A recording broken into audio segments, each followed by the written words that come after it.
بعد ما اتكلمنا المره اللي فاتت عن عيوب التقويم وقلنا ان اشهر واكتر عيب بيخلي الناس مش مقدمه على فكره التقويم وهو شكله، يا ترى هل في حل للعيب ده؟ ده اللي انا جاي اكلمك عنه النهارده.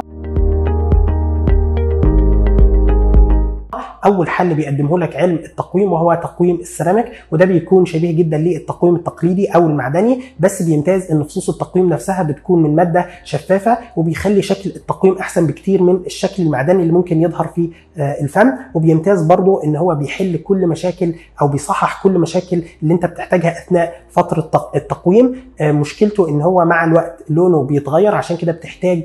كل فتره انك تزور طبيب الاسنان عشان يعمل لك تلميع ويشيل الصبغات من عليه ويرجعه للونه الطبيعي، بالاضافه انه يعتبر اغلى شويه من التقويم التقليدي او المعدني. ننتقل لتاني حل وهو التقويم المخفي او اللي احنا بنسميه اللينجوال بريسز، والنوع ده بيكون فيه فصوص التقويم والسلك من جوه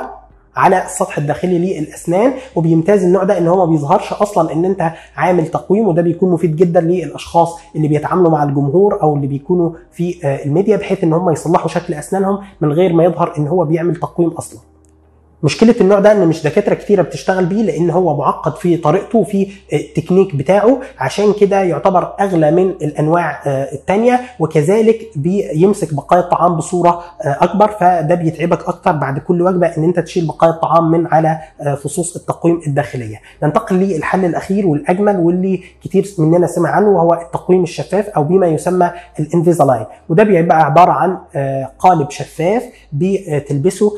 طول فتره اليوم وبتنزله اثناء مضغ الطعام، وبيستمر معاك القالب ده لمده اسبوعين، وبعد كده بتغيره، لان هو بيبقى معمول على سوفت وير بيحاكي تطور حركه الاسنان عندك، وكمان بيتغلب على فكره اي تسوس للاسنان الاماميه، بسبب ان هو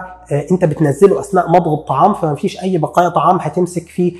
فصوص التقويم. مشكلة النوع ده ان هو يعتبر اغلى انواع التقويم، بالاضافة ان هو مش بيحل كل مشاكل اللي هي بتبقى محتاجة تصحيح في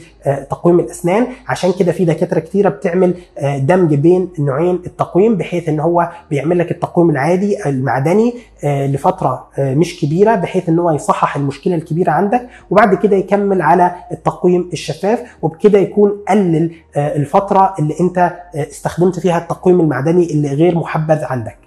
وبكده اكون عرضت عليك كل حلول التقويم اللي قدرنا بيها نتغلب على شكل التقويم الغير محبذ او الغير مرغوب عند كتير من الناس.